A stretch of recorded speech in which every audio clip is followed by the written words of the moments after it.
ایک یہ کہتے ہیں کہ ایک جگہ ایک کوئی کمپنی وغیرہ ہے، اس میں 2 میسز ہیں، ایک جونیئرز کے لیے ایک سینئرز کے لیے.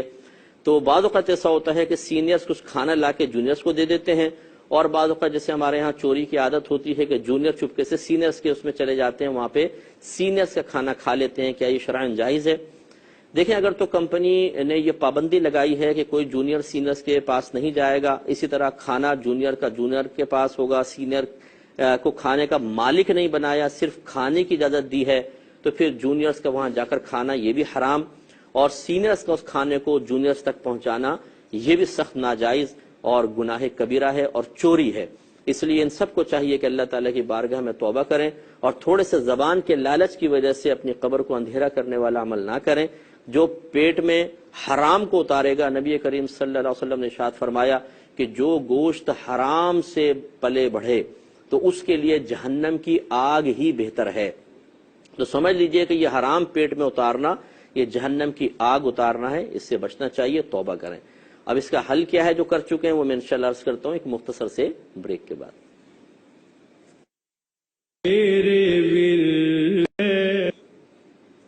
بسم اللہ الرحمن الرحیم. تو آپ کو مسئلہ بتا رہے تھے کہ اگر اس طرح کیا گیا ہے کہ کمپنی کی طرف سے بالکل اجازت نہیں ہے بلکہ اس کو چوری اور بددیانتی اور خیانت سے تعبیر کیا جاتا ہے، تو جتنا کھانا کسی بھی سینئر نے جونیئر تک پہنچایا وہ اس کھانے کی قیمت کا لحاظ کرے، حساب کتاب کرے، اور پہلے یہ کمپنی کو وہ پیسہ اتنا دے، تاوان بھرے اور اللہ تعالیٰ کی بارگاہ میں توبہ کرے. ایسے جو جونیئرز نے جا کر وہاں پر موج مستی کی ہے اور اپنے پیٹ میں حرام غذا اتاری ہے، اللہ تعالیٰ کی بارگاہ میں توبہ کریں، اور جتنا انہوں نے کھانا کھایا ہے اگر کنفرم پتا ہے کہ اتنے کا ہے تو ٹھیک، ورنہ غالب گمان کریں کتنے کھایا ہوگا، 2000 3000 4000 تک کا کھا لیا ہوگا، وہ کمپنی کو پے کرنا لازم ہے. یہ الگ بات ہے کہ بعد میں جو کمپنی کے ایسے افراد کے جو اس کا اختیار رکھتے ہوں کہ وہ معاف کر دیں، اگر وہ معاف کر دیتے ہیں کہ چلو ٹھیک ہے آپ شرمندہ ہیں ہم آپ کو معاف کرتے ہیں، تو پھر ٹھیک ہے آپ اس کو رکھ سکتے ہیں، ورنہ پیسہ دینا اور اللہ تعالیٰ کی بارگاہ میں توبہ کرنا ضروری ہے. یہ نبی کریم صلی اللہ علیہ وسلم ہمارے لیے ایک بہترین رول ماڈل کی حیثیت سے رہے اور ہمیں آداب سکھاتے رہے، لہذا یہ ادب بھی سکھایا کہ کسی کے گھر میں داخل ہو تو اجازت لے کر جائے، ورنہ رحمت کونین صلی اللہ علیہ وسلم جیسی عظیم ہستی ہمارے گھر میں بلا اجازت بھی داخل ہو جائے تو خوشی کا کیا ٹھکانہ ہے آپ اندازہ کریں. لیکن ہمارے سرکار ادب سکھا رہے ہیں. اس سے ذرا درس حاصل کریں وہ لوگ کہ جو بلا جھجک دوسرے کے گھر میں دروازہ کھولا اور گھوم سے اندر داخل ہو گئے. یہ عموماً جو مطلب گاؤں کے جو گاؤں وغیرہ ہوتے ہیں یا چھوٹے جو شہر ہوتے ہیں ان میں یہ رواج ہوتا ہے کہ اپنے رشتہ دار تو دور کی بات بلکہ محلے والے گھس جاتے ہیں گھروں کے اندر، محلے کے لڑکے، اور وہ بس جی وہ خالہ ہے جی خالہ بنایا ہوا ہے، کسی کو پھوپھی بنایا ہوا ہے، بغیر دروازہ بجائے دھاڑ سے کھولا اندر داخل ہو گئے. یہ غلط طریقہ ہے، ناجائز طریقہ ہے. آپ قریب ترین رشتہ دار کے پاس جائیں، پہلے دروازہ بجائیں، انتظار کریں، کوئی پوچھے تو پھر آپ اندر داخل ہو، اپنا بتائیں، انٹروڈکشن کرائیں، پھر اندر داخل ہو، چاہے دروازہ کھلا ہو. یہ نہیں کہ جو میں دروازہ کھلا پایا میں تو گھستا چلا آیا، غلط طریقہ ہے. باہر انتظار کرنا ہوگا اور اس میں کوئی بے عزتی کی بات نہیں ہے. سید دو عالم صلی اللہ علیہ وسلم ایک مقام پہ ارشاد فرماتے ہیں کہ تم جب کسی کے گھر جاؤ تو 3 بار اجازت طلب کرو، اگر اجازت مل جائے تو ٹھیک، ورنہ بغیر ناراض ہوئے واپس چلے جاؤ.